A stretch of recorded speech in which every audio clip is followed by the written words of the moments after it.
shalay muuse wuxuu ka qayb galay carwo caafimaad oo lagu qabtay magaalada Hargeysa waxaana filayay dadkuna filayeen inuu kala hadlo wixii uu qabsoomay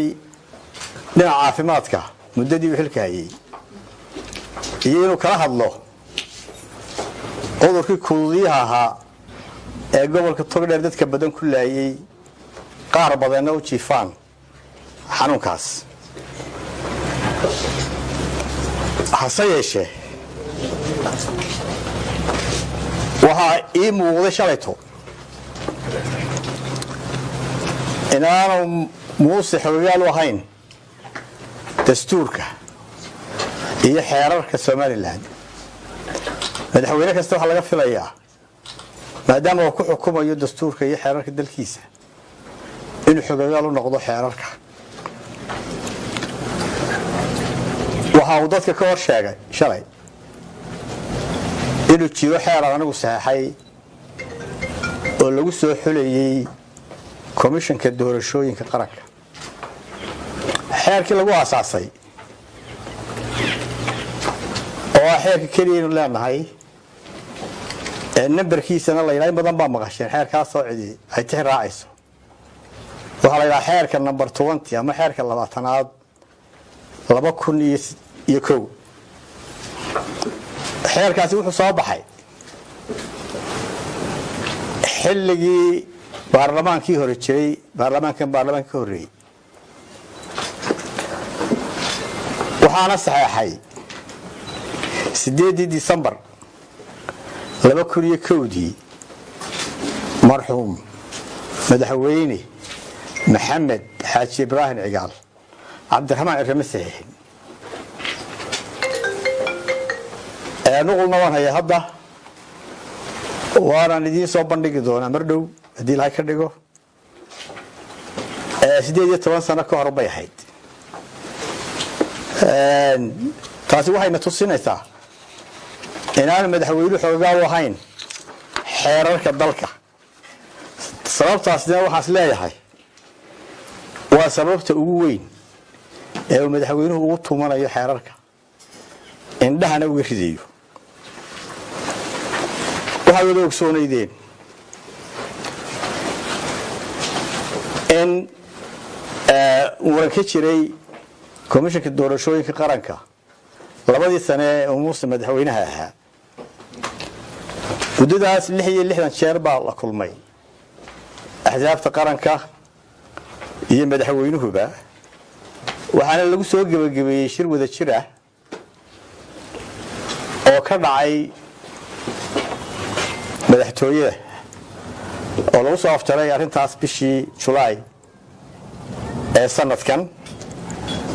beesha caalamka goobjoog ka ahayd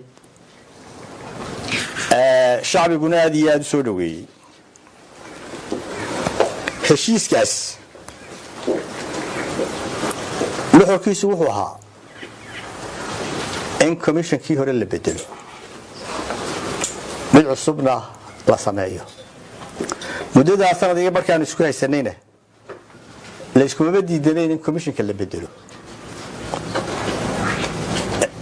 saxaafaduna waa intaasoo jeer bay isagoo hadlaya muuse dhageysatay uu diidanay inuu bedelo laakiin wuxuu lahaa awoodaan ku bedelo malihi xeeraan u tixraaco bedelkooda ma hayo laakiin marna kama murmin in la bedelo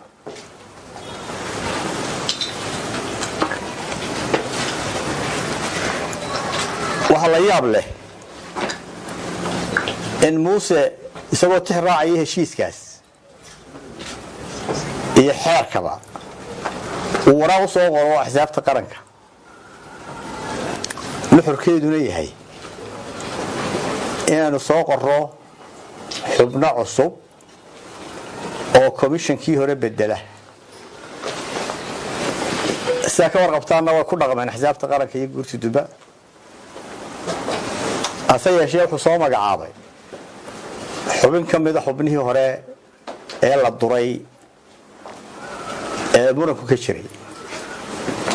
waxaa la yaab leh siduu dadka ugu qancinayo inay xubintaasi tahay xubin cusub waxaa kaloo ku soo daray commissionka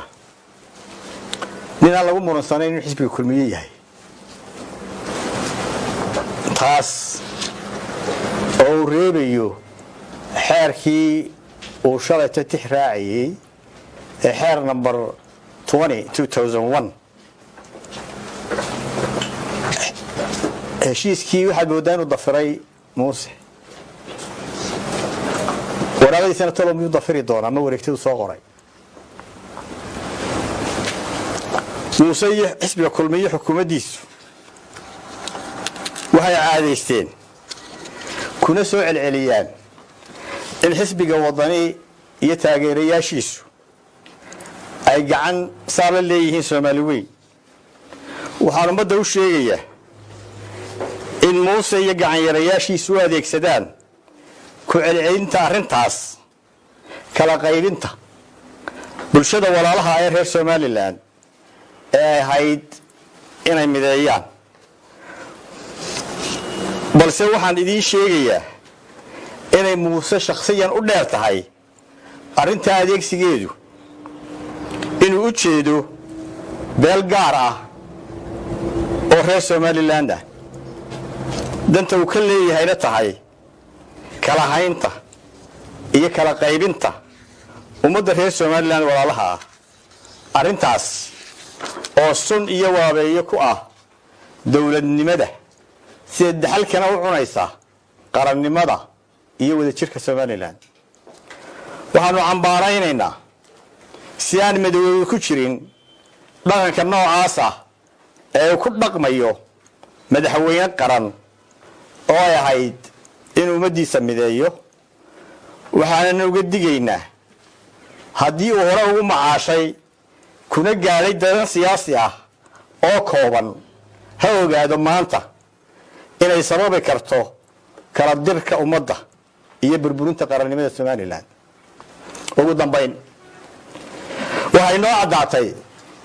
in muuse ku hay waxaan ahayn muran iyo garnaqsi aan dhammaad lahayn haddaba mar haddii ay kaalintoodii gabeen golayaasha qaranka oo hawshan lahaa maanta taladu waxay u taallaa waxgaradka ummadda sida odayaasha dhaqanka culimada ururada bulshada abwaanada sharci yaqaanada saxaafadda iyo aqoonyahanka dalka inay isu tagaan si ay u badbaadiyaan qarannimada waana in la isugu yimaado madal qaran waxaan u sheegayaa taageerayaasha xisbiga wadani ee gobolka Maroodi Jeex inay berri 8 subaxnimo isugu yimaadaan xarunta xisbiga si loogu sheego fariimo muhiim ah oo qaranka lagu badbaadinayo